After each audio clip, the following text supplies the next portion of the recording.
اللاعب ياغو اسباس. ضاعت الكرة مرة ثانية لصالح عناصر سيلتا فيغو. جول!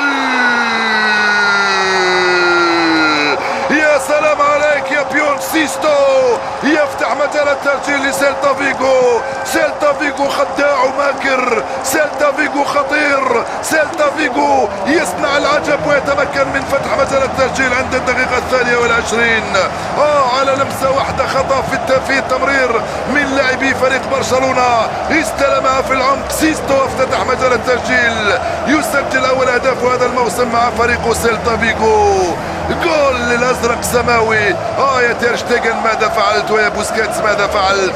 استلام واحد، تمريره ثانيه من اروع ما يكون هذه التمريره من الدنماركي دانيال فاس. سيستو لا يضيع ولم يضيع ويفتح مجال التسجيل تحت ارجل مارك اندري تير شتيغن. سيلتا فيغو جول، برشلونه نول.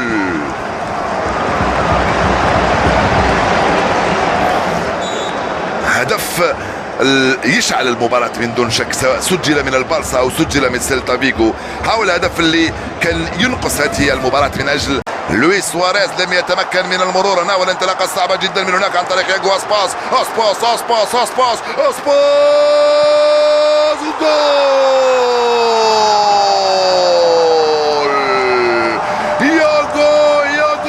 ياغو اسباس يضيف الهدف الثاني لبرشلونة بعد 7 دقائق منذ تسجيل الهدف الأول. الدقيقة 31 الأزرق السماوي في العلالي يصنع العجب أمام فريق برشلونة المتفوق بهدفين مقابل 0. وينك يا ميسي، وينك يا إنيستا ويا ماتشيرانو ويا راكيتيتش؟ أين أنتم لإنقاذ البارسا اليوم؟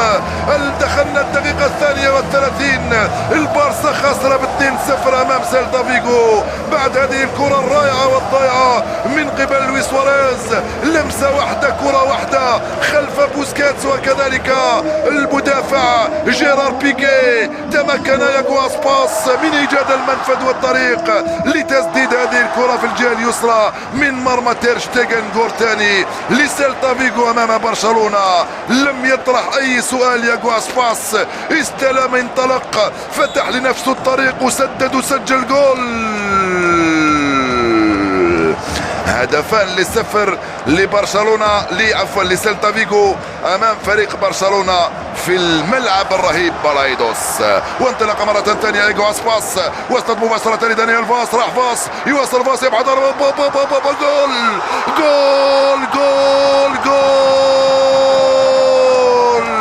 سيلتا فيغو يسجل ومدافعو البارسا يسجلون ضد مرماهم 3 أهداف في ظرف 10 دقائق. هل هذه برشلونة أم خطافي؟ هل هذا سيلتا فيغو أم الريال من أتلتيكو؟ 3-0 لم يفعلها لا الريال ولا الأتلتيكو بالبارسا. 3-0 في ظرف ربع ساعة لم يحدث من زمان على فريق برشلونة. يا لويس، يا انريكي، ماذا يحدث لك اليوم؟ في ظرف 10 دقائق هؤلاء تفوقوا على أولئك. سيلتا فيغو متفوقين على البارسا بالثلاثية. ما هذه الأخطاء المتتالية والرهيبة؟ من أين لك هذا ياغو اسباس؟ التمريرة من أروع ما يكون من دانيال فو. روعة هذه التمريرة، من أروع ما يكون، مخيطة بالمليمتر. وجيريمي ماتيو يسجل ضد مرماه. لم تكفيهم هموم سيلتا فيغو، زدتهم انت يا جيريمي ماتيو، تسجل الثالث لفريق سيلتا فيغو. والكسري هدي في نفسه على خط التماس لأخذ مكانه، لم يكن موفقا في كل المباريات التي لعبها. جول! جيرار بيكي يعيد الأمان لبرشلونة. إنيستا الرسام رسم كرة من أروع ما يكون لجيرار بيكي فوق راسه، ويأتي الهدف الأول لبرشلونة. هدف أول يعيدنا إلى المباراة شوية، هدف أول يعيد الأمل إلى عناصر فريق برشلونة من جيرار بيكي. اللعبة كم كانت رائعة يا إنيستا. بيكي يسبق الحارس ويسجل أول أهداف هذا الموسم. جول لبرشلونة عند الدقيقة 13 من عمر هذا الشوط الثاني. 3-1 صارت النتيجة لسيلتا فيغو أمام البارسا. هل البارسا اللي عادت أم سيلتا فيغو اللي تراجعت أم كلاهما؟ المهم أن البارسا بذل مجهود كبير جدا. نعم، سيرجيو بوسكيتس، اللعبة ممتازة، ضربة جزاء ضرب جزاء يقول حكم المباراة لصالح البرتغالي أندري غوميز، والبطاقة الصفراء ليوغو مايو. كرة القدم فيها العجب، كرة القدم غريبة وعجيبة، وفريق برشلونة يعود في ظرف كذلك 17 دقيقة. يعود فريق برشلونة منذ انطلاقة الشوط الثاني بعد ما سجل هدفه الأول. هيغو مايو يتلقى البطاقة الصفراء على هذا المسك. نعم كان فيه مسك من قبل وسط الميدان الرضوية، وعرقلة كذلك من المدافع مايو. ضربة جزاء صحيحة وصريحة صفرها حكم المباراة لصالح فريق برشلونة. بعد 3-0 صارت 3-1. بعد 3-1 هل تصبح 3-2؟ إذا ضيعتها يا نيمار سيخسر البارسا، أما إذا سجلتها فسنشهد نهاية مباراة رائعة ومثيرة. خلينا نشهد مباراة نهايتها رائعة ومثيرة. بادي القدق على نيمار، كان قلق جدا نيمار منذ انطلاقة المباراة.